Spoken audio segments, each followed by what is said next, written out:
أعوذ بالله السميع العليم من الشيطان الرجيم. بسم الله الرحمن الرحيم. الحمد لله رب العالمين، والصلاة والسلام على أشرف الخلائق أجمعين، الرسول النبي الأمي الهاشمي سيدنا وشفيعنا أبي القاسم المصطفى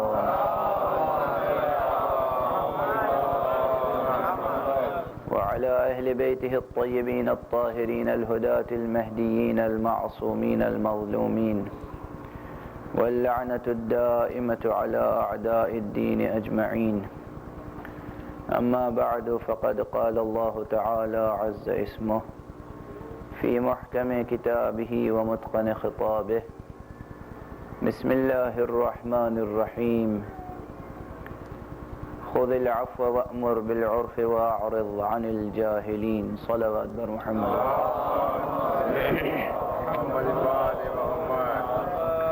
میں پھر مؤدبانہ درخواست کروں گا جو حضرات دور ہیں یا دیوار سے قریب ہیں وہ ممبر سے قریب آ جائیں اور بلند تر صلوات.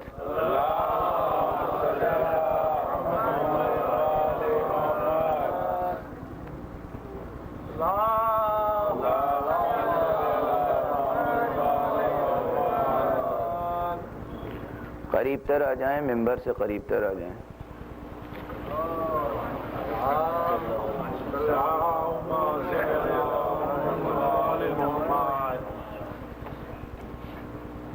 ایک مرتبہ بلند تر صلوات.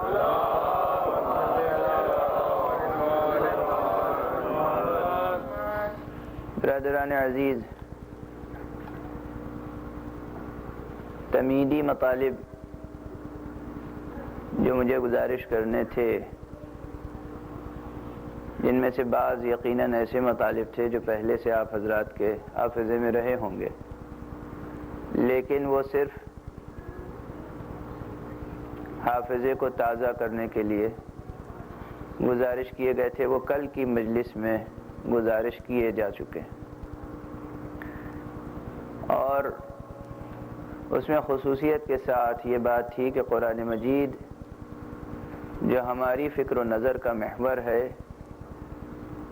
ہماری تعلیم اور ہماری تہذیب کا محور ہے، ہماری اس درسگاہ اور پورے عرصہ حیات میں، ہماری رزمگاہ حیات میں ہمارا رہنما اور ہادی ہے، وہ قرآن مجید معجزہ ہے. اور اسی قرآن مجید کا ایک فقرہ سورہ مبارکہ اعراف کا مختصر سا فقرہ ان مجالس میں ہمارا سرنامہ کلام ہے. اور سورہ مبارکہ اعراف کے اس فقرے کی روشنی میں جو سفر فکر طے ہونا ہے وہ ہے اخلاقیات سے متعلق، کہ ہمارے اخلاقیات کیسے ہونے چاہیے. قرآن مجید نے جو علم اخلاق عطا کیا ہے وہ کون سا علم ہے، کیسا علم ہے، اور اس کو اس عنوان کے تحت آپ اپنے حافظے میں محفوظ رکھ سکتے ہیں کہ اخلاق الہی اور سیرت اہل بیت نبوی. یہ ہماری گفتگو کا عنوان ہے. جو آیت سرنامہ سخن ہے وہ صرف 3 فقروں پر مشتمل ہے. خذ العفو وأمر بالعرف واعرض عن الجاہلین. 3 فقرے ہیں اور بظاہر 6 کلمات یا 7 کلمات ہیں. اور اس مختصر سی آیت کے لیے ہمارے اور آپ کے چھٹے امام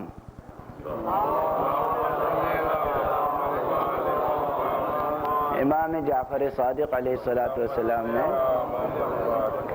ارشاد فرمایا ہے کہ جتنے بھی اخلاقی مباحث ہو سکتے ہیں، کہ علم الاخلاق کوئی معمولی علم نہیں ہے، کوئی مختصر علم نہیں ہے. ابھی ہم اس پر گفتگو کریں گے انشاءاللہ تو اور باتیں بھی سامنے آئیں گی. لیکن امام علیہ السلام فرماتے ہیں کہ علم الاخلاق کے جتنے بھی مطالب اور مقاصد اور موضوعات ہیں، اس کی جامع ترین ہے یہ آیت.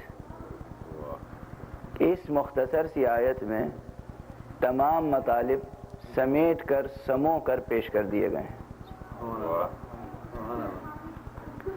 اب ظاہر ہے کہ کسی اور کی گواہی نہیں ہے، بے شک امام کی گواہی. اس اعتبار سے بھی غور فرمائیں کہ کیسی جامع ہوگی یہ آیت. اور ہم بظاہر صرف اگر الفاظ کا سادہ سا ترجمہ کر دیں اور پھر منہ شگافی نہ کریں، یعنی گویا اپنے بعض احباب کی بات مان لیں کہ دیکھیے فلسفیانہ باتیں نہ کیا کیجیے، منطق اور فلسفے کی بحثیں نہ اٹھایا کیجیے، اور صرف ترجمہ کر دیں تو آپ کو نعوذ باللہ نعوذ باللہ نعوذ باللہ، خدا نہ کرے کہ ہم میں سے کسی کے دل میں یہ مرض پیدا ہو کہ وہ امام کے ارشاد میں شک کر سکے.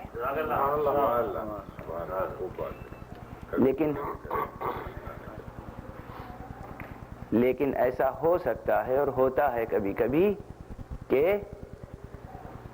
ایک طرف اتنا عظیم دعویٰ سامنے آیا کہ جامع ترین ہے یہ آیت، اور دوسری طرف دیکھا کہ آیت میں بظاہر تو کچھ سمجھ میں نہیں آ رہا. خذ العفو، عفو درگزر کو اختیار کرو. وَأَمُرْ بِالْعُرْفِ، بھلائی کا حکم دو. وَأَعْرِضْ عَنِ الْجَاهِلِينَ، اور جاہلوں سے روگردانی اختیار کرو. واہ واہ تو کر رہے ہیں آپ، مگر یہ آخری بات سب سے خطرناک ہے. ذرا جاہلوں سے روگردانی کر کے تو دیکھیے کیسی کیسی سزائیں دیتے ہیں. 3 فقرے ہیں. خذ العفو، عفو درگزر کو اختیار کرو. وَأَمُرْ بِالْعُرْفِ، بھلائی کا حکم دو. وَأَعْرِضْ عَنِ الْجَاهِلِينَ، اور جاہلوں سے صرف نظر کرو. امام کی گواہی ہے کہ یہ فقرے، یہ آیت جامع ترین ہے تمام مضامین اخلاق کی. اور جتنی بھی علم بلاغت پر کتابیں لکھی گئیں، جتنی بھی کتابیں اعجاز القرآن کے عنوان سے لکھی گئیں، کوئی بھی ایسی کتاب نہیں ہے جس میں خصوصیت کے ساتھ اس آیت پر بحث نہ کی گئی ہو. پورے قرآن مجید کا ہر فقرہ اعجاز ہے، اس میں کوئی شک نہیں ہے. ایک ایک حرف اس کا اعجاز ہے. الف لام میم، الگ الگ ایک ایک حرف اپنی جگہ اعجاز ہے. اب اسی پر سوال ذہن میں آتا ہے کبھی کبھی، اور جب لوگ حواشی اور تفاسیر دیکھتے ہیں تو ان کے سامنے بھی یہ مسئلہ آتا ہے کہ یہ الف لام میم آخر اس کا ترجمہ کیا کیا جائے اور اس کا ربط کیسے قائم کیا جائے. آخر جملے کا حصہ ہے. سبحان اللہ. الف لام میم ذالک الکتاب لا ریب فیہ، وہ کتاب ہے، الف لام میم وہ کتاب ہے کہ جس میں کوئی شک و شبہ نہیں. ایک جملہ ہے نا، اس جملے کو میں اس جملے کے اس کو سمجھنے کے لیے، حل کرنے کے لیے دوسری مثال دوں کہ ہم فرض کیجئے کہیں قرآن مجید وہ کتاب ہے کہ جس میں کسی شک و شبہ کی گنجائش نہیں، تو اس کا مطلب قرآن مجید کے متعلق خبر دی جا رہی ہے. پورا جملہ خبر ہے کس کا؟ اس مبتدا کا، اس سبجیکٹ کی خبر دی جا رہی ہے. قرآن مجید وہ کتاب ہے جس میں کسی شک و شبہ کی گنجائش نہیں. جملہ سمجھ میں آ گیا. نہج البلاغہ وہ کتاب ہے جو بجائے خود اعجاز ادب ہے، جملہ ہے. تو اب نہج البلاغہ جو ہے فقرہ یہ جملے کا حصہ ہے، یہ مبتدا ہے باقی خبر. صحیفہ سجادیہ ان دعاؤں کا مجموعہ ہے کہ جو انسان کی تمام عرفانی اور مادی ضرورتوں کو پورا کرتی ہیں. میں تو مثالیں دے رہا ہوں. تو اب صحیفہ سجادیہ یہ ہے مبتدا، جملے کا حصہ، اور پورا جملہ جو ہے وہ اس کی خبر ہے. اسی طرح صحیفۃ الحسین ان دعاؤں کا مجموعہ ہے کہ جو زندگی کو ہر خطرے سے نجات دے دیتی ہیں. صحیفۃ الحسین بھی موجود ہے. اسی طرح آپ کسی بحار الانوار وہ کتاب ہے کہ جس میں احادیث کا اتنا ذخیرہ موجود ہے کہ جو انسان کی دینی ضروریات کے لیے کافی ہے. تو یہ جملوں کے شروع میں جو بات آئی یہ ہے مبتدا، اس کے متعلق خبر دی جا رہی ہے، سبجیکٹ ہے، باقی اس کے متعلق خبر ہے. اب میں پھر اسی وزن پہ جملہ عرض کر رہا ہوں. الف لام میم ذالک الکتاب لا ریب فیہ ھدی للمتقین. الف لام میم وہ کتاب ہے کہ جس میں کسی شک اور شبہے کی گنجائش نہیں کہ یہ متقین کے لیے ہدایت ہے. تو اس کے معنی ہے کہ وہ کتاب ہے کہ جس میں کسی شک اور شبہے کی گنجائش نہیں، متقین کے لیے ہدایت ہے. کون سی کتاب؟ وہ جو شروع میں کہی گئی الف لام میم. اس کا مطلب الف لام میم جملے کا حصہ ہے. غور ہمارے یہاں یہ پورا جملہ خبر دی جا رہی ہے کسی بات کی، تو معلوم ہے الف لام میم بھی کسی کتاب کا نام ہی ہوگا.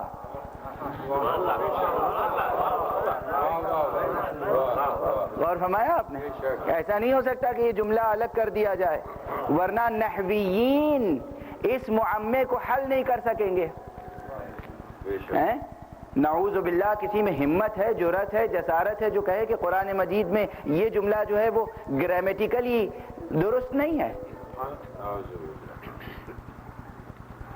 تو پھر اس کی گرامر جو ہے وہ معلوم ہے کہاں پڑھائی جائے گی. تو یہ الف لام میم ایک ایک حرف اس میں کا، ذہن عالی تو آپ کا پہنچ چکا اس مقام تک، لیکن میں بہرحال وضاحت و صراحت ضروری ہوتی ہے کہ الف لام میم بہرحال کسی کتاب کا نام ہے ان مثالوں کی روشنی میں.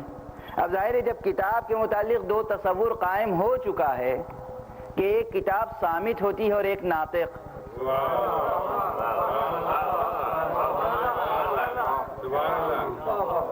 اور ابھی بھی یہ نہ کہیے کہ صاحب آپ تو مشہورات و مقبولات پہ گفتگو کرنے لگے، یعنی جو مشہور باتیں ہیں آپ بھی اسی کو فالو کر رہے ہیں. کوئی دلیل ہونی چاہیے، تو دلیل کے طور پہ ٹھہر کے میں ایک دلیل عرض کر دوں. امیر المومنین علی ابن ابی طالب علیہ السلام ارشاد فرماتے ہیں ایک دیوان آپ سے منسوب ہے. جس طرح نہج البلاغہ آپ کی نثر کا مجموعہ ہے، خطبات کا مجموعہ ہے، اسی طرح ایک دیوان بھی جناب امیر علیہ السلام سے منسوب ہے جس میں کچھ اشعار حضرت امیر علیہ السلام کے جمع کیے گئے ہیں. اس میں 4 اشعار پر مشتمل قطع ہے جس میں ایک شعر یہ ہے کہ اتزعم انک جرم صغیر وفیک انطوى العالم الاکبر وانت الکتاب المبین الذی باحرفه یظہر المضمر. اے انسان تو اپنے کو ایک حقیر سا وجود سمجھتا ہے، حقیر سا جرثومہ، ایک ناچیز سا جرم سمجھتا ہے. اتزعم انک جرم صغیر، کیا تو اپنے کو بہت حقیر سا انسان، عام انسان کی بات ہو رہی، اے انسان کیا تو اپنے کو ایک حقیر سا جرثومہ سمجھتا ہے؟ ہم سے آپ سے خطاب ہے، سب سے خطاب ہے. غور فرمایا آپ نے؟ وفیک انطوى العالم الاکبر، جبکہ تیرے اندر ایک عالم اکبر پوشیدہ رہے. امیر علیہ السلام کا ارشاد. اور فرماتے ہیں وانت الکتاب المبین الذی، اور تو وہ کتاب مبین ہے، تو انسان وہ کتاب مبین ہے کہ جس کے حرف حرف سے رازہائے پنہاں آشکارا ہوتے ہیں. اب اگر کسی میں ہمت ہو تو کہے کہ کتاب مبین کا اطلاق انسان پر درست ہے یا نہیں؟ استشہاد یہاں ہم انسان کو کتاب کہہ سکتے ہیں یا نہیں؟ اب یا تو میری بات تسلیم کر لیجئے کہ کہہ سکتے ہیں، ورنہ اگر میری بات تسلیم نہیں کریں گے کہہ سکتے ہیں تو بات آگے تک جائے گی۔ سند میں نے شعر کس کا پیش کیا ہے؟ سند میں نے شعر پیش کیا جناب امیر علیہ السلام کا، فرماتے ہیں انسان کو کتاب مبین فرمایا امام نے۔ جب کتاب مبین کے کلمے کا اطلاق امام مبین انسان پر کر رہا ہے تو جناب والا اب کسی کو حق نہیں ہے کہ وہ انسان سے اس لقب کو سلب کر سکے۔ اس کے معنی یہ ہے کہ اب قرآن کریم یا کتاب صامت یا ذکر یا فرقان یہ کلمات اگر کتاب صامت کے لیے استعمال ہو سکتے ہیں تو پھر کیا بعید ہے کہ الف لام میم کتاب ناطق کی طرف اشارہ ہو؟ ایک صلوات پڑھ دیجئے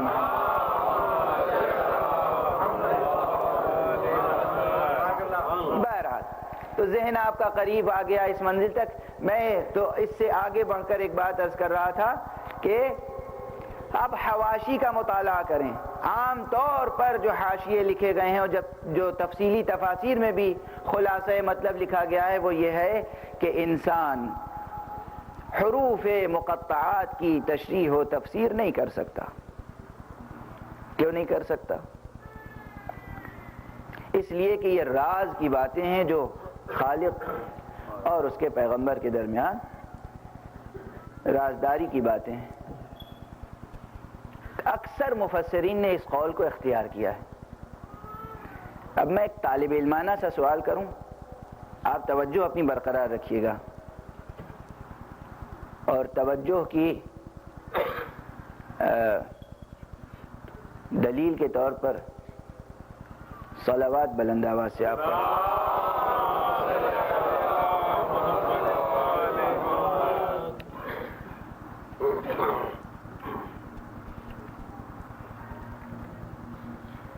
راز کی بات اگر تسلیم کر لی جائے کہ یہ خالق اور مخلوق کے درمیان راز کی بات ہے تو طالب علمانہ سوال یہ پیدا ہوتا ہے کہ پھر کیا حق تھا، کیا اختیار تھا کہ وہ راز کی بات جو صرف حبیب اور محبوب کے درمیان کی بات تھی اسے اس مجموعے میں شامل کیا جاتا جو قیامت تک کے لیے علم رشرح کیا جا رہا تھا۔ جو کتاب آپ انسانوں کے حوالے کر رہے ہیں، جس کتاب کو آپ یہ کہہ کر پیش کر رہے ہیں کہ انسان یہ کتاب تیرے لیے ہے، تیری ہدایت کے لیے ہے، قیامت تک کے لیے رہنما ہے، اس میں غور کرو، فکر کرو، تعقل سے کام لو، تدبر سے کام لو، اور جہاں کہا گیا تعقل و تدبر سے کام لو وہاں یہ تو نہیں کہا گیا ہے کہ اس فقرے سے اپنی تشنگی کو سیراب نہ کرو، ایسا تو نہیں کہا گیا۔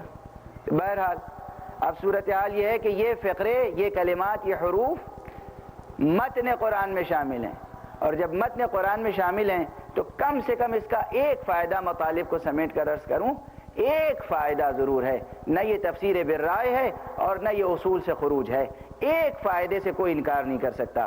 کم سے کم اتنا ماننا پڑے گا کہ اس میں کوئی فائدہ عالم بشریت کے لیے ضرور ہے۔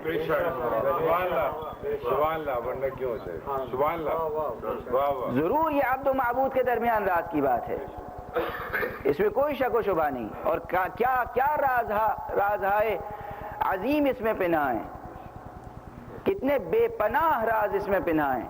اس کو ایک روایت کی روشنی میں آپ صرف اگر جاننا چاہیں کہ قرآن مجید میں حا میم عین سین قاف، صرف ان حروف کی روشنی میں علماء عامہ نے یہ لکھا ہے، علماء خاصہ کی بات نہیں کر رہا ہوں، علماء عامہ نے یہ لکھا ہے کہ حا میم عین سین قاف صرف ان حروف کی روشنی میں امیر المومنین علی ابن ابی طالب علیہ السلام قیامت تک واقع ہونے والے حوادث کا علم رکھتے تھے، صرف ان حروف کی روشنی میں، باقی حروف کی بات نہیں ہے، صرف ان حروف کی روشنی میں قیامت تک ہونے والے جتنے حوادث ہیں، سانحات ہیں، ان سب کا علم جناب امیر علیہ السلام ان حروف میں استنباط و استدلال کیا کرتے تھے. بہرحال تو ان میں راز بہت ہیں، مگر ہمارے اور آپ کے لیے کم سے کم ایک اشارہ ضرور ہے، اور وہ یہ ہے کہ اس کو اگر قرآن مجید کے اسٹائل کا حصہ مان لیں،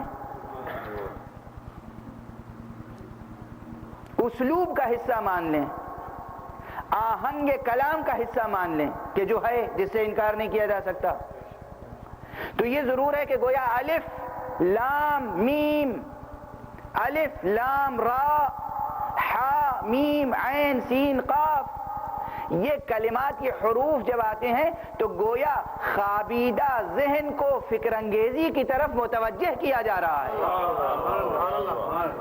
اس فائدے سے انکار نہیں کیا جا سکتا کہ انسانی ذہن کو آواز دی جا رہی ہے، ایک عجیب سی آواز ہے، الف لام میم، چونک اٹھا ذہن. کیا مطلب ہے؟ ذالک الکتاب لا ریب فیہ، ذہن کو متوجہ کیا گیا. یہ یقیناً عجیب سا پیغام ہے، اس لیے کہ زمینی نہیں آسمانی پیغام ہے. یہ واقعاً عجیب سا پیغام ہے، اس لیے کہ کتابیں وہ لکھتے ہیں جو تمہارے مکاتب میں پڑھتے ہیں، یہ وہ کتاب پیش کر رہا ہے جو کسی مکتب میں نہیں پڑھا ہوا ہے. غور فرمایا آپ نے؟ تو فکر انگیزی کے لیے ان کلمات کا استعمال متن قرآن میں کیا گیا کہ فکر انسانی بیدار ہو جائے. اس لیے آپ یاد رکھیں کہ کوئی ایک کلمہ بھی، کوئی ایک حرف بھی قرآن مجید کا ایسا نہیں ہے کہ جو ہمارے لیے کوئی افادہ معنوی نہ رکھتا ہو. صلوات پڑھیں محمد.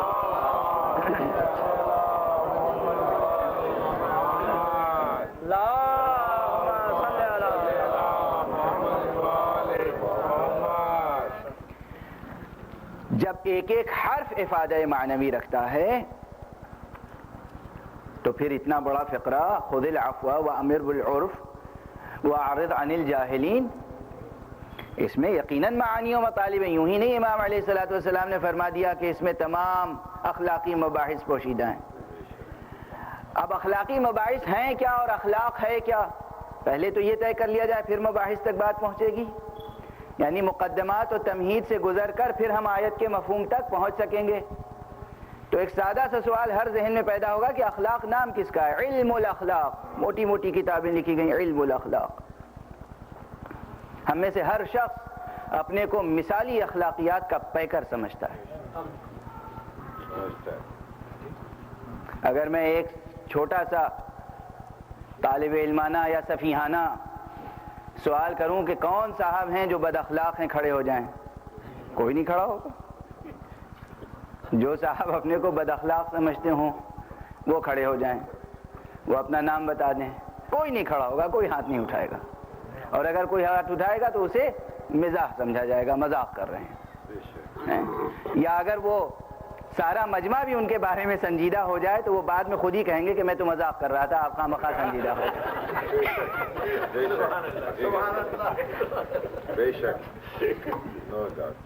لیکن اخلاق سب کے لیے پسندیدہ چیز ہے. ہر شخص مدعی ہے کہ وہ با اخلاق ہے، لیکن اخلاق نام ہے کس کا؟ اخلاق جمع ہے کس کا؟ خلق کا. خلق کیا ہے؟ اب دیکھیے ذرا سا یہاں پر علم صرف اور علم اشتقاق کی وادی میں قدم رکھ لیں تھوڑی دیر کے لیے، بس صرف اشارے کے طور پر. ایک لفظ ہے خلق، یہاں خے کے اوپر زبر ہے. ایک لفظ ہے خلق، یہاں خے کے اوپر پیش ہے. ان دونوں میں کوئی ربط ہے؟ خلق کہتے ہیں خلقت کو، خلق کہتے ہیں تخلیق کو. خلق فعل بھی ہے مصدر کے طور پر، اور خلق اسم بھی ہے. خلقت تخلیق، نتیجہ تخلیق، مخلوق کے معنی میں ہے. اب میں طالب علمانہ طور پر صرف یہ ابتدائی طور پر تعریف پیش کر رہا ہوں کہ وہ طرز حیات، وہ حسن ادا کہ جو خلق کے تقاضوں کو بأحسن وجوہ پورا کر دے، اسی کا نام خلق ہے. ہر مخلوق کے کچھ تقاضے ہیں فطری الہی، پروردگار کی طرف سے، اللہ کی طرف سے کچھ تقاضے ہیں. ہر مخلوق کے کچھ تقاضے ہیں، ہر مخلوق کے ہر جزء کے کچھ تقاضے ہیں. اور اس پوری کائنات میں جتنی چیزیں ہیں ان کے کچھ نہ کچھ تقاضے ہیں. ان تقاضوں کو بأحسن وجہ پورا کرنا، بہترین طور پر پورا کر دینا، یہی حسن خلق ہے، اور کچھ نہیں ہے. کوئی جبر نہیں. یہ نہیں کہہ رہے کہ آپ یہ کیجئے اور وہ کیجئے. جو آپ ہیں اپنے وجود کے تقاضوں کو بہترین طریقے سے پورا کر دیجئے. یہ ہے اخلاق. اب یہ بات بھی سب کو پسند آ گئی؟ اب بات بہت عمدہ ہے، لیکن اس کے بعد بھی بات مبہم ہے، اس لیے کہ عام طور پر اخلاق کی تعریف صرف یہ سمجھی جاتی ہے کہ فلاں صاحب کیا عمدہ اخلاق ہیں ان کے، کسی کو آج تک ان سے ناراض دیکھا ہی نہیں. سنا ہوگا آپ نے. سمجھ رہے ہیں میں کیا کہہ رہا ہوں؟ کوئی اس میں ابہام تو نہیں ہے. کیا کہنا ان کے اخلاق کی بلندی کا؟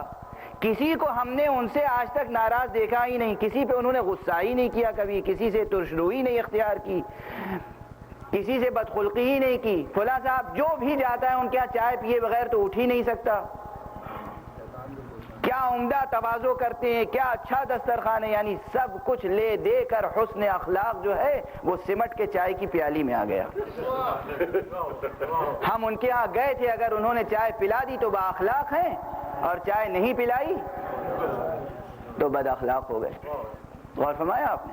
عام طور پر جو ہمارا رویہ ہے، چاہے ہم میں سے جاہل افراد ہوں یا دانشمند افراد ہوں، پڑھے لکھے افراد ہوں، کم سن ہوں یا بزرگ سال ہوں، عام طور پر جس بیک گراؤنڈ سے ہم آ رہے ہیں، جس کلچرل بیک گراؤنڈ سے ہم آ رہے ہیں، وہاں تک کیفیت یہ ہے کہ اخلاق سطحی رسمیات تک محدود ہے. لفظ چائے ایک علامت ہے، سطحی باتیں، حالانکہ اس میں اخلاق ہو یا نہ ہو. چاہے یعنی وہی انسان، کوئی بھی انسان ہو، اگر یہ طے کر لے کہ ہم سے کوئی ناراض نہیں ہوگا تو اسے ایمان نہیں منافقت کی راہ اختیار کرنی پڑے گی.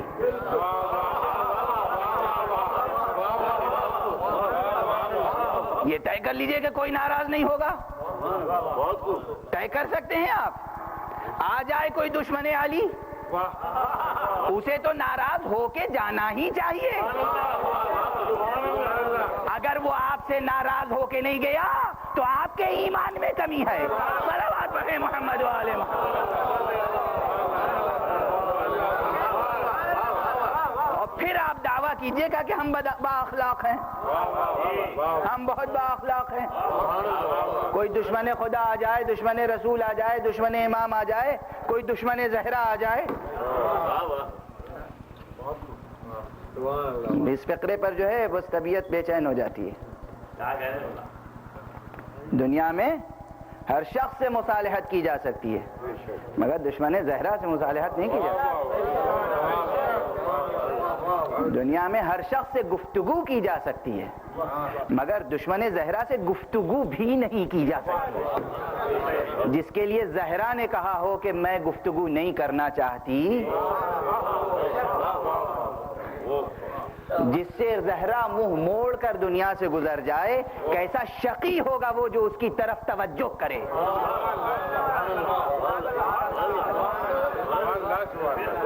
کیسا لئیم ہوگا وہ، کیسا شقی ہوگا وہ. زہرا خلاصہ کائنات،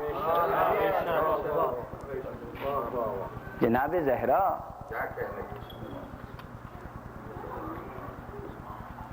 اس کی بیٹی اور اکلوتی بیٹی، واحد بیٹی کے جسے قرآن مجید نے خلق عظیم کی سند دی ہے. سمجھ رہے ہیں میں کیا عرض کر رہا ہوں؟ کوئی نئی بات نہیں عرض کر رہا ہوں، کوئی تازہ بات کہنے کے لیے نہیں ہے اس محل پر. مگر کوئی بھی مسلمان، کوئی بھی انسان بس اس طرح سوچ لے کہ قرآن مجید نے کسی کو سند دی ہے کہ انک لعلی خلق عظیم، انک لعلی خلق عظیم، یقیناً بتحقیق آپ خلق عظیم پر فائز ہیں. اس خلق عظیم کو پروردگار نے ایک اولاد دی، ایک بیٹی دی، بیٹی دی. آپ سمجھیں اس مسئلے کو. ایک بااخلاق انسان سے کیا توقع کی جا سکتی ہے؟ بحثیں رہ گئیں جو کچھ گزارش کرنا تھی. ایک عام بااخلاق انسان سے ساری دنیا سے اخلاق برتے گا، اپنی اولاد سے اخلاق نہیں برتے گا.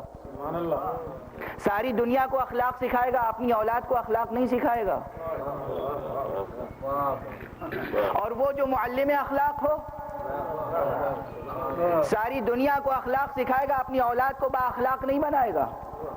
اور وہ بھی اولاد میں نفسیات کا اگر تجزیہ کریں، عام نفسیات، دہریوں نے جو نفسیات کا علم پیش کیا ہے اس کی روشنی میں بھی، اور جو مؤمن فلاسفہ نے، الہیین نے فلسفہ پیش کیا ہے اخلاقیات کا اور علم نفس کا اور تربیت کا، اس کی روشنی میں بھی باپ کی توجہ بیٹے کی طرف ہوتی ہے، مگر بیٹی کی طرف کچھ زیادہ ہی ہوتی ہے. ماں باپ کی توجہ بیٹی کی طرف کچھ زیادہ ہوتی ہے، اور اگر اولاد ایک ہی ہو پھر کتنی توجہ ہوگی، اور اگر وہ بیٹی ہی ہو پھر کتنی توجہ ہوگی، اور اگر اس تانے کے بعد ہو کہ یہ تو ابتر ہے تو پھر کتنی توجہ ہوگی.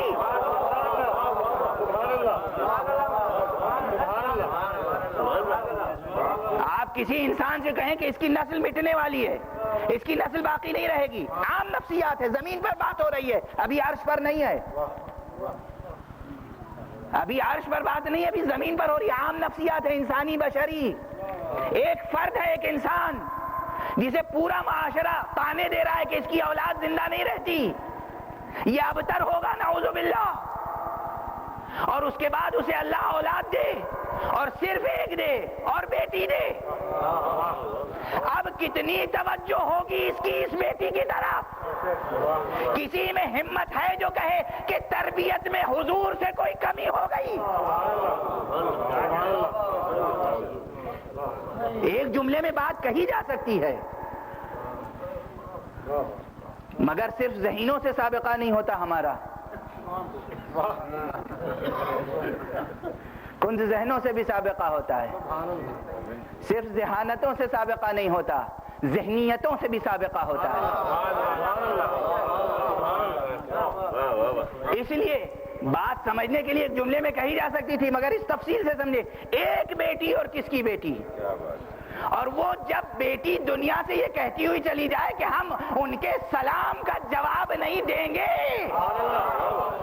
اب شقی ہوگا وہ جو انہیں اٹھ کر سلام کرے. صلوات پڑھیں محمد.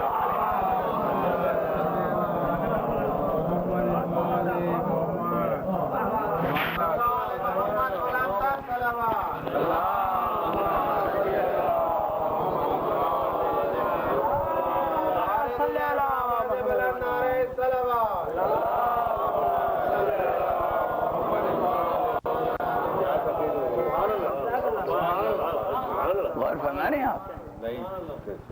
اب دیکھیے، اس لیے میں نے کہا تھا کہ یہ تو طے کیا ہی نہیں جا سکتا کہ کوئی ہم سے ناراض نہیں ہوگا، بالکل نہیں طے کیا جا سکتا. اچھا، اور اس سے ہٹ کر، ارے یہ تو بہت سنگین مسئلہ ہے، اس کے پس منظر میں بہت سے بڑے بڑے واقعات ہیں یقیناً، جن کا بیان جو ہے وہ دل کو، جگر کو کباب کر دیتا ہے، تڑپا دیتا ہے. بہت ضبط کرنا پڑتا ہے، ممبر پر آ کے گفتگو کرنے کے لیے بہت ضبط کرنا پڑتا ہے. ایک چھوٹا سا سادہ سا جملہ کہنے کے لیے نہ جانے کتنے گہرے سمندروں سے اور کتنے اونچے پہاڑوں سے گزرنا پڑتا ہے.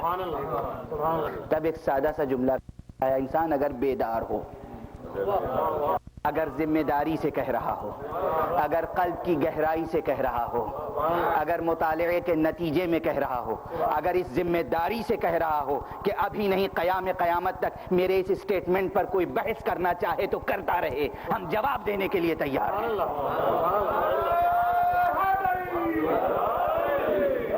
اگر اس ذمہ داری سے گفتگو ہو رہی ہو تو پھر بڑے نفس پر بہت ضبط سے کام لینا پڑتا ہے. تو یہ تو بہت بڑے واقعات مصائب ہیں اس کے پیچھے کہ کہنے والے نے کہا، کس کے لیے کہا، کیوں کہا. اب اخلاق کی بات ہو رہی تھی، میں ایک سادہ سا جملہ کہہ کر گفتگو آج اختتام تک پہنچاؤں، چونکہ ظاہر ہے کہ اگر صرف ڈیفینیشنز اور منطقی تعریفوں کی اور موضوع کے تعین کی بحث ہوگی تو وہ بالکل بہت سنگین بحث ہوگی. اخلاقیات ہے نا، رسمی اخلاقیات. فلاں صاحب تو ہر ایک سے جھک کے ملتے ہیں، ہر ایک کے سلام کا جواب دیتے ہیں. خلق عظیم مسجد میں تشریف فرما ہے اور سینکڑوں میل کی راہ طے کر کے نصارائے نجران تشریف لا رہے ہیں. آتے انہوں نے کوئی حملہ نہیں کیا ہے, کوئی انہوں نے سب و شتم نہیں کیا ہے, کوئی انہوں نے آفینس نہیں کیا ہے, نہ زبان سے نہ دست و بازو سے نہ اسلحہ استعمال کیا ہے. آئے ہیں ملنے حضور کی خدمت میں. مشہور واقعہ ہے نا وہ واحلے کا. آئے, مدینے پہنچے, لباس تبدیل کیا, لباس سفر اتارا. عام عقل کیا کہتی ہے؟ عام عقل کیا کہتی ہے؟ بھائی لباس سفر اتارا اور لباس فاخرہ پہن لیے اور اس کے بعد حضور سے ملاقات کے لیے آئے. تو ہمارے ہاں تو تصور یہ ہے کہ ہم جب کسی سے ملنے جاتے ہیں تو ہمارے لباس بہتر ہونے ہی چاہیے. تو گویا وہ ادب و احترام پیغمبر کا بھی خیال رکھ رہے ہیں, اور اگر اپنی بھی عظمت ظاہر کرنا چاہتے ہیں تو کون سی بہت بری بات ہے. اس لیے کہ عزت بھی تو ایک چیز ہے. اپنی شخصیت کا بھی احترام کر رہے ہیں, حضور کا بھی احترام کر رہے ہیں, مگر جب یہ آئے ہیں تو حضور نے کیا رویہ اختیار کیا؟ منہ پھیر لیا. اب ہے کسی میں ہمت جو کوئی اخلاقی تبصرہ کرے یہاں پر؟ اب محسوس ہوا کہ اخلاقیات کی بحث کیوں ضروری ہے.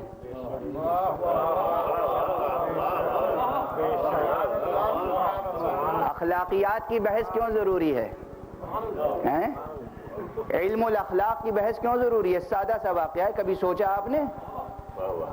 سوچا آپ نے کہ یہ تاریخوں میں موجود ہے, روایتوں میں موجود ہے, نصارائے نجران کا قافلہ آیا, پڑھے لکھے ہیں, سب علماء ہیں. سبحان اللہ, علماء ہیں, اپنے مذہب کے, اپنی کتابوں کے عالم ہیں, اور آئے ہیں اور مسجد نبوی میں آئے اور حضور نے منہ پھیر لیا. اور اس کے بعد پھر یہ گئے اور ایک ایک در کھٹکھٹاتے رہے کہ بتاؤ تم تو کہتے ہو یہ پیغمبر نبی رحمت ہے, خلق عظیم ہے. اعتراض وہیں شروع ہو گیا.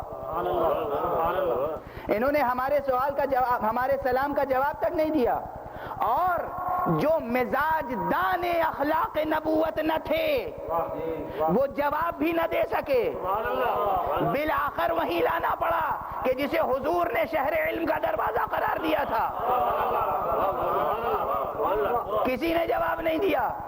کہا یہاں تشریف لائیے, یہ دار حکمت کے باب ہیں, یہ مدینہ علم کے باب ہیں, اور وہاں جب آئے تو جناب امیر علیہ الصلوۃ والسلام بتائیے پیغمبر نے کسی سے وجہ بیان کی تھی؟ کسی سے بیان کی تھی؟ روایت میں ہے کہ وہاں علی موجود تھے, علی سے پلٹ کے کچھ کہا کانوں میں کہ میں اس وجہ سے ان سے منہ پھیر رہا ہوں. کچھ نہیں, وہ آئے مسجد میں اور حضور نے منہ پھیر لیا, پلٹ کے گئے اس در پر اس در پر, نہ جانے کتنے در کھٹکھٹائے. اس کے بعد سب لے کر جب علی ابن ابی طالب کے دروازے پر آئے تو علی ابن ابی طالب نے کہا میں جانتا ہوں کہ نفس پیغمبر کے تقاضے کیا ہیں, نفس کے تقاضوں کو نفس ہی تو بیان کر سکتا ہے.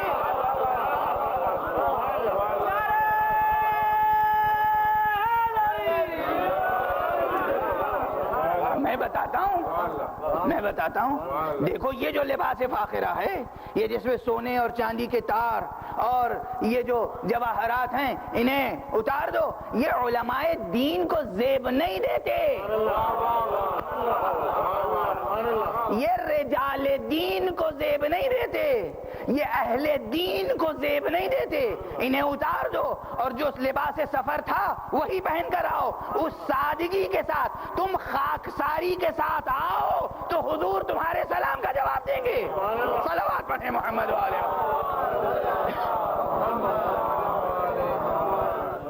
سمجھ میں آئی بات؟ بظاہر اگر امیر المومنین علیہ الصلوۃ والسلام نہ ہوتے اور جواب نہ دیتے تو پیکر اخلاق نبوی پر ایک بڑی ضرب کاری لگ جاتی اور قیامت تک کوئی جواب نہیں دے سکتا تھا. یہ کیا اخلاق ہے؟ اب سمجھ میں آئی بات کہ اخلاقیات پہ بحث کیوں ضروری ہے؟ علم الاخلاق کو اس کی گہرائی کے ساتھ سمجھنے کی ضرورت ہے, پھر برتنے کی ضرورت ہے. پہلے سمجھنے کی ضرورت ہے, پھر برتنے کی ضرورت ہے. ہر شخص اپنے طور پر پیکر اخلاق اپنے کو سمجھ لے, اپنے طور پر نارمز تخلیق کر لے, اپنے طور پر اصول بنا لے, اور اس کے بعد کہے میرا اصول یہ ہے, میری اخلاقیات یہ ہے. آپ کیا, آپ کے اصول کیا, آپ کی اخلاقیات کیا, آپ کی حقیقت کیا ہے کہ آپ اخلاقیات درست کرنے لگے؟ جس نے خلق فرمایا ہے اسی نے خلق سکھایا ہے, اس سے خلق سیکھیے. اس لیے اخلاقیات کی بحث ضروری ہے. تو بس اب آج یہ یاد رکھیے گا کہ اخلاقیات کی بحث میں سب سے پہلی منزل یہ ہے کہ بہرحال اخلاقیات کی تعریف تو سیکھیں. علم الاخلاق ہے کیا؟ کس چیز کا نام ہے اخلاق؟ ہر ایک سے جھک کے ملنا اخلاق نہیں ہے، کسی سے جھک کے ملنا اخلاق ہے، کسی سے تن کے ملنا اخلاق ہے. یہ جملہ میں نے پہلے بھی کبھی کہا تھا اور اپنے معصوم مجمع سے خطاب کر کے کہا تھا کہ آپ یہ نہ سمجھیے کہ میں ہمیشہ آپ کو خوش ہی کرتا رہوں گا. مجھ میں یہ جرأت بھی ہے کہ میں آپ کو ناراض کروں، اور اگر مجھ میں ناراض کرنے کی جرأت نہ ہو تو مجھے ممبر پہ قدم نہیں رکھنا چاہیے، اس لیے کہ پھر میں آپ کو کچھ نہیں دے سکوں گا، نہ اپنی عاقبت سنوار سکوں گا نہ آپ کی عاقبت سنوار سکوں گا. کچھ نہیں کر سکتا، نہ اپنی عاقبت نہ آپ کی عاقبت. خوش کرنے کا بھی ہنر ہونا چاہیے، ناخوش کرنے کا بھی ہنر ہونا چاہیے، ناراض کرنے کی بھی جرأت و ہمت ہونی چاہیے. اس لیے کہ علم اخلاق صرف یہ نہیں ہے کہ آپ ہر ایک کو خوش رکھیں، اس لیے کہ ممکن نہیں ہے، غیر فطری بات ہے، غیر طبیعی ہے، غیر حقیقی ہے. دین و مذہب سے قطع نظر کوئی بھی وجود اپنے پورے پیکرے وجودی کے ساتھ جب موجود ہوتا ہے تو اپنے ماحول میں کچھ تبدیلیاں لاتا ہے جنہیں زیر و زبر کرتا ہے. جو زبر ہوتے ہیں وہ خوش ہو جاتے ہیں، جو زیر ہوتے ہیں ہمیشہ ناخوش ہوتے ہیں، ہمیشہ ناخوش ہوتے ہیں.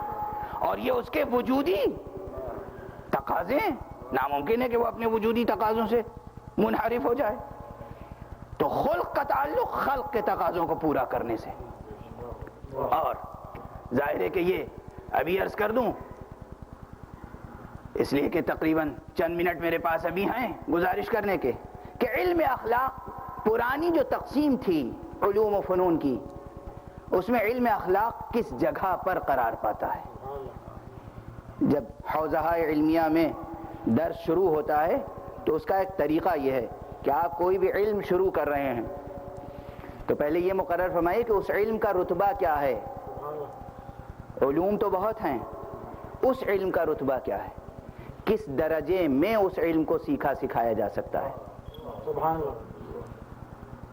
تو عرض کیجئے کہ کسی کو فقیہ بننا ہے، مجتہد بننا ہے، مرجع تقلید بننا ہے، تو اب وہ ظاہر ہے سمجھے گا کہ فقیہ بننا ہے تو سب سے پہلے فقہ پڑھنی چاہیے، لیکن ہرگز نہیں.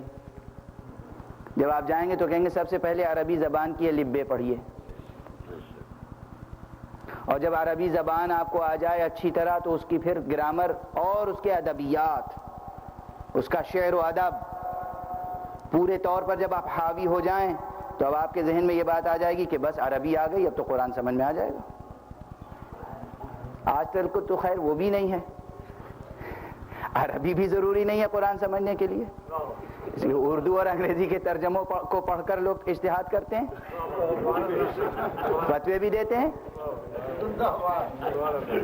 لیکن بہرحال عربی سیکھ لی، اب آپ کے ذہن میں یہ جذبہ پیدا ہوگا کہ بس عربی آ گئی اب ہم قرآن سے ہر بات طے کرنے کے اہل ہو گئے. وہاں حوزے کا نظام یہ ہے کہ اب جناب والا عربی زبان آ گئی اب منطق پڑھ لیجئے. اب وہ بیچارے جو منطق کو منطق کہتے رہے ہیں ہمیشہ ان کے لیے مشکل ہے. ایک مرتبہ بلند آواز سے وہ کہیں گے کہ منطق کی کیا ضرورت ہے، عربی آ گئی کافی ہے. اس لیے کہ دین تو فطری دین ہے، دین فطرت ہے بس اسے، اور ہم ظاہر فطرت کی ایک تخلیق ہے، ہم سب کچھ سمجھ لیں گے، لیکن عربی زبان کے بعد منطق ضروری ہے. اب جب منطق پڑھ لیا تو ان کا تھوڑا سا فلسفہ پڑھ لیجئے. ابھی فقہ کی باری نہیں آئی، بنانا ہے فقیہ. منطق پڑھیے، عربی زبان پڑھیے، فلسفہ پڑھیے، اس کے بعد اصول فقہ پڑھیے، اس کے بعد فقہ پڑھیے، اور اس درمیان میں حدیث اور رجال اور تفسیر یہ سب بھی شامل ہے. میں نے تو چونکہ مثال دے رہا ہوں. تو بہرحال ہر علم کا ایک رتبہ ہے کہ بعض علوم سے پہلے نہیں پڑھا جا سکتا اور بعض علوم کے بعد نہیں پڑھا جا سکتا. تو اب علم اخلاق کا رتبہ کیا ہے؟ اگر وہ علم ہے تو اس کا کوئی رتبہ ہوگا، اس کی کوئی جگہ ہوگی. شجر سایہ دار علم کی کس شاخ کا نام ہے علم اخلاق؟ یہ علم اخلاق کہاں ہے؟ تو پرانی جو تقسیم ہے جو بہت معقول ہے اپنی جگہ، اس کی ایک اہمیت ہے، وہ تقسیم یہ ہے کہ جناب والا علم یا فلسفہ. اب آج علم یا فلسفہ کہہ رہا ہوں، کل ہو سکتا ہے علم اور فلسفہ کہوں. علم یا فلسفے کی بنیادی طور پہ دو قسمیں ہیں، ایک ہے فلسفہ نظری، ایک ہے فلسفہ عملی. فلسفہ نظری یا فلسفہ علمی، اور ایک ہے فلسفہ عملی. فلسفہ نظری کیا ہے، فلسفہ عملی کیا ہے، یہ دو تقسیم. پھر ہر ایک کی تین تقسیم. کا فلسفہ نظری کی پھر تین قسمیں ہیں، ریاضیات، طبیعیات، الہیات. کا فلسفہ عملی کی پھر تین قسمیں ہیں، علم الاخلاق، علم تدبیر منزل، علم سیاست. غور فرمایا نے؟ تو یہ فلسفے کی شاخ پہلے دو حصوں میں تقسیم ہوئی، اور اس کے بعد پھر ہر شاخ تین حصوں میں، تین شاخوں میں تقسیم ہوئی. غور فرمایا؟ پہلی تقسیم پر غور کر لیجئے تھوڑی دیر کے لیے، اور وہاں اس بات کو غور فرمائیے، علم نظری اور عملی کی تقسیم کا معیار اور پیمانہ کیا ہے.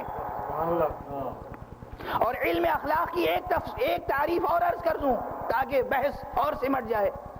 علم اخلاق کی تعریف یہ کی جاتی ہے عام طور پر کہ اس کا موضوع وہ امور ہیں، یاد رکھیے، جن کا تعلق انسان کے اپنے ارادے اور اختیار سے ہے. جو علوم، جو امور، جو افعال انسان اپنے ارادے اور اختیار سے انجام نہیں دے سکتا، وہ علم اخلاق میں شامل نہیں ہیں. اور فرمایا آپ نے، وہ امور اور وہ افعال علم اخلاق کا موضوع بنیں گے کہ جس پر انسان کا اختیار ہے.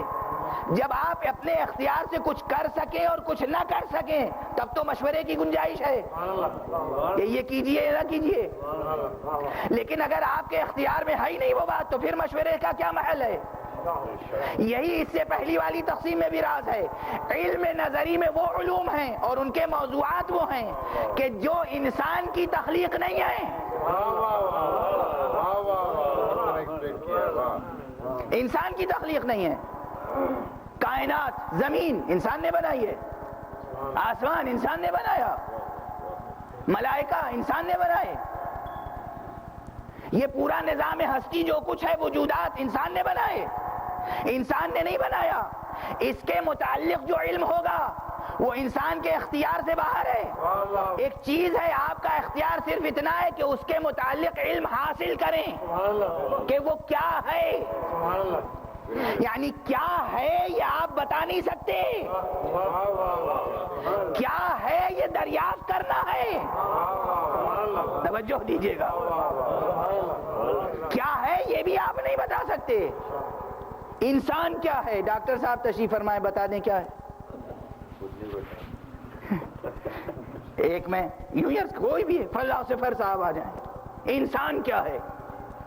زندگی بھر انسان کے جسم کی ایک ایک رگ ناپتے رہے، کاٹتے رہے، جوڑتے رہے، آپریشن کرتے رہے، ہر چیز کی خبر ہے. انسان کے تمام بدن کی خبر ہے، اور پھر بھی پوچھئے انسان کیا ہے تو جواب نہیں دے سکتے. اس لیے کہ انسان ان کی تخلیق نہیں ہے، تخلیق کسی اور کی ہے. صلوات پڑھیں محمد و آل محمد. تو انسان کا دائرہ اختیار صرف ایک ہے، یاد رکھیے گا، توجہ برقرار رکھیے گا. انسان کا دائرہ اختیار صرف اتنا ہے کہ وہ جو چیزیں مخلوقات الہی میں ہیں ان کو دریافت کرنے کی کوشش کرے کہ وہ کیا ہیں، ان کی تعریف معلوم کرے، ان کی ڈیفینیشن کو دریافت کرے، ڈسکور کرے، جو غلاف جہل ہے اسے دور کرے. خود نہیں معین کر سکتا کہ یہ ہے، بلکہ کبھی ہوگا تعریف معین کرے گا، اس کے بعد دوسرا سائنٹسٹ آئے گا کہے گا نہیں ان سے ڈیفینیشن میں غلطی ہوئی تھی، یہ ہے اس کی ڈیفینیشن. تیسرا آئے گا کہے گا ان سے بھی غلطی ہوئی تھی، یہ ہے ڈیفینیشن.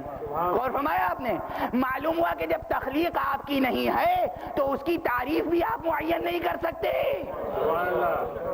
اس لیے وہ تمام علوم جو مخلوقات الہیہ سے متعلق ہیں، جو نظام الہی سے متعلق ہیں، ان علوم کو علوم نظری میں رکھا گیا۔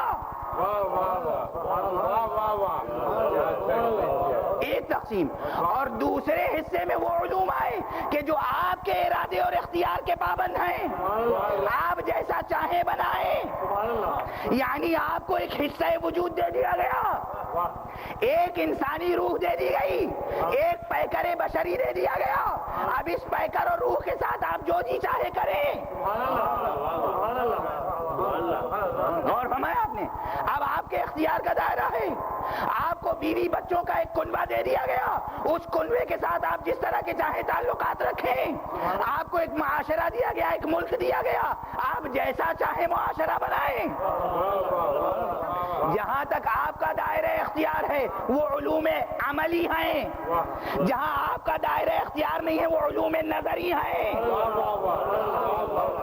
اس تقسیم پر جتنے بھی اعتراضات کیے جائیں، جتنے بھی اعتراضات کیے جائیں اس تقسیم پر، مگر یاد رکھیے گا یہ تقسیم دو حیثیتوں سے بڑی وزنی ہے، اسی لیے آج تک حوزہ علمیہ میں برابر اسی تقسیم کو دہرایا جا رہا ہے۔ دو فائدے ہیں اس کے، ایک تو یہ ہے کہ سب سے پہلے جہاں یہ تقسیم ہوئی کہ یہ علوم نظری ہیں، یہ علوم عملی، وہیں گویا انسان نے اس ذہن سے تقسیم کی ہے جو قدرت خدا کا اعتراف کر رہا ہے۔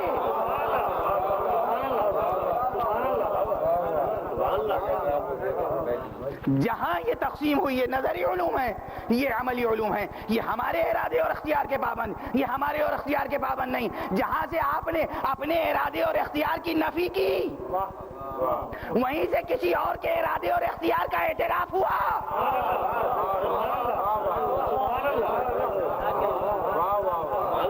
غور فرمایا آپ نے؟ فاصلہ کم ہو گیا، فاصلہ کم ہوا، یہ پہلا فائدہ۔ دوسرا فائدہ، اگر یہ تسلیم نہ کیا جائے کہ کچھ چیزیں ایسی بھی ہیں کہ جو ہمارے دائرے اختیار سے باہر ہیں، تو جو اپروچ ہوگا وہ فلسفیکل نہیں ہوگا بلکہ وہ سفسطی اپروچ ہوگا۔ فلسفے کے مقابلے میں سفسطہ بھی ایک چیز ہے، یعنی جو ہر چیز میں شک کرتا ہے، پتہ نہیں ہے کہ نہیں ہے، پتہ نہیں ہے کہ نہیں ہے، آپ کا وجود پتہ نہیں ہے کہ نہیں ہے۔ ہمارے استاد آیت اللہ العظمی جناب ناصر مکارم شیرازی، پروردگار ان کے سائے کو برقرار رکھے، درس میں یہی سفسطی و فلسفی کی بحث آئی، انہوں نے کہا بس ایک علاج ہے اس کا، جو ہر چیز میں شک کرتا ہو پتہ نہیں کائنات ہے کہ نہیں، میں سوچ رہا ہوں اس لیے ہے، کہا ان کو لے کر بیچ سڑک پر لے جا کے کھڑا کر دیجئے، اور سامنے سے تیزی سے کوئی گاڑی آ رہی ہو، جب وہ ہٹیں تو کہا یہ کیوں ہٹ رہے ہیں؟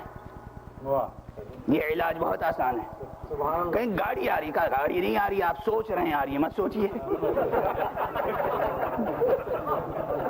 آپ خامخواہ زحمت فرما رہے ہیں، سوچ رہے ہیں، آپ سوچ رہے ہیں کہ گاڑی آ رہی ہے، گاڑی واڑی کہیں نہیں، کوئی وجود ہی نہیں رکھتا، نہ سڑک ہے نہ گاڑی ہے، کچھ نہیں ہے، کائنات ہی نہیں ہے جب کچھ ہے ہی نہیں، تو آپ سوچ کیا رہے ہیں؟ اس وقت سفسطہ سب دور ہو جائے گا، اور پھر فلسفے کی ڈیوڑی پر جب عیسائی کرنے پر مجبور ہوں گے۔ غور فرمایا آپ نے؟ تو اب یہ جو تقسیم ہے، جہاں پہلے ہی مان لیا گیا یہ علوم نظری ہیں، یہ علوم عملی، یعنی یہ ہمارے ارادے اور اختیار میں ہیں، اور یہ ہمارے اور ارادے اور اختیار میں نہیں، کسی کی مخلوق ہے، کچھ ہے جس کو ہمیں ڈسکور کرنا ہے، وہیں سفسطے کا راستہ بند ہو گیا، فلسفے کی سبیل جاری ہو گئی۔ اور فرمایا آپ نے؟ بس اس سے زیادہ گفتگو آج نہیں ہوگی۔ تو معلوم ہوا کہ یہ جو تقسیم ہے فلسفے کی حکمت کی، ایک ہے حکمت عملی، ایک ہے حکمت نظری، ایک ہے فلسفہ نظری، ایک ہے فلسفہ عملی، اور پھر اس کی تین قسمیں ہیں۔ اور فلسفہ اخلاق جو ہے اس کی تعریف یہ ہے کہ اس میں وہ امور اور افعال شامل ہیں جو انسان کے ارادے اور اختیار میں ہیں۔ یہ بات یاد رکھیے گا، کل گفتگو اس سے آگے بڑھے گی۔ اب بتائیے، ہر انسان نے یہ مانا، تجزیہ کیجیے اب، کہ بہت سی چیزیں ہیں جن کی تعریف ہم نہیں کر سکتے، مگر اگر کوئی ایسا انسان سامنے آ جائے جو کہے کہ سلونی سلونی قبل ان تفقدونی، پوچھ لو ہم سے جو کچھ پوچھنا چاہتے ہو، اور ہم آسمان کی راہوں کو زمین سے زیادہ بہتر جانتے ہیں۔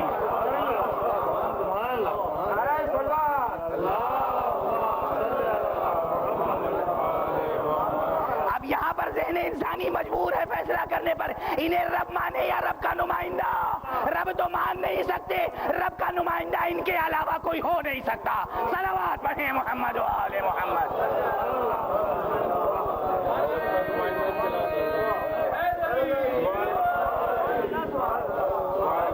کوئی نہیں ہو سکتا جو اس طرح ادعا کر رہا ہے. جو چاہو پوچھ لو.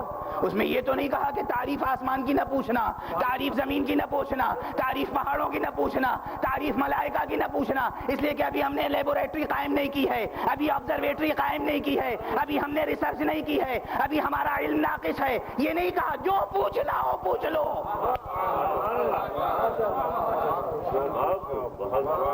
اس کے معنی ہے کہ علوم نظری سب ان کے پاس ہیں.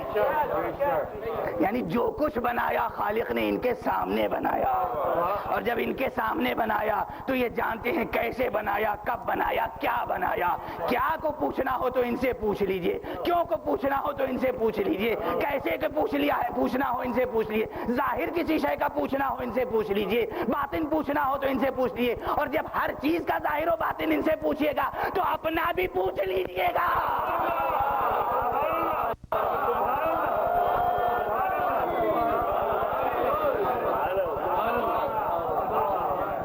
اپنا بھی پوچھ لیجئے گا.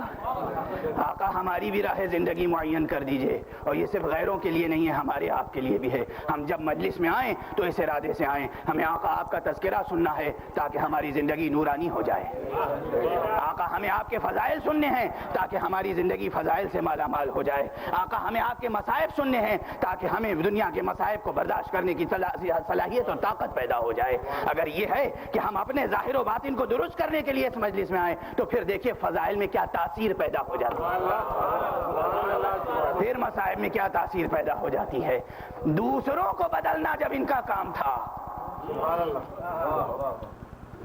خلوص شرط ہے, دعا شرط ہے, توسل شرط ہے. اس در پر آنے کے بعد بے نصیب کوئی رہ جائے. معجزے سنتے رہتے ہیں آپ, میں معجزے بہت کم پڑھتا ہوں لیکن معجزوں کا منکر نہیں ہوں. برحق ہیں یہ معجزے. علی کوفے میں بیٹھ کر مدینے کی, علی کوفے میں بیٹھ کر دمشق کی قسمت کو بدل سکتے تھے.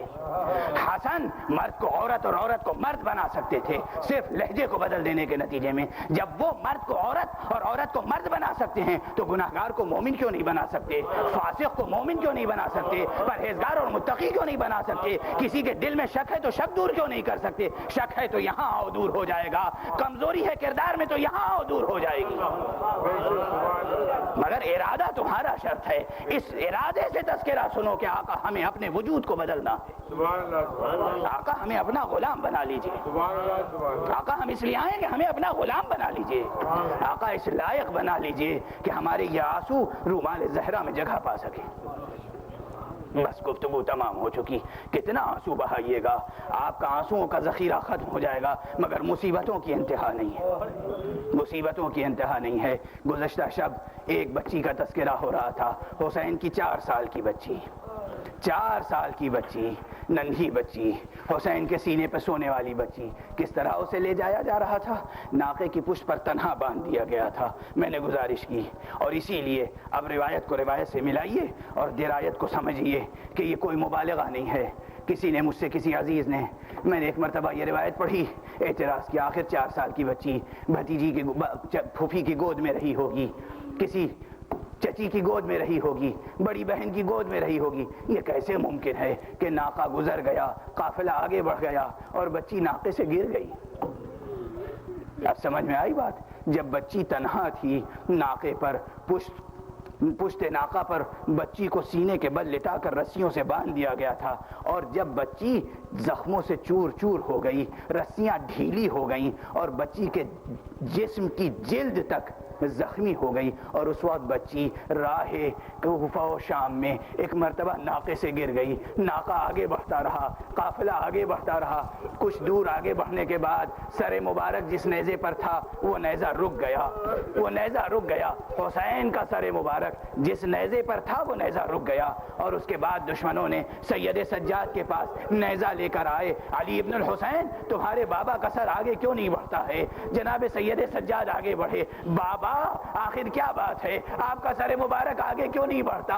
ایک مرتبہ جناب سید سجاد نے انکشاف فرمایا، بابا فرما رہے ہیں کہ بچی میری قافلے میں موجود نہیں ہے، میری بیٹی کو تلاش کر کے لے آؤ۔ سید سجاد چلے، جناب زینب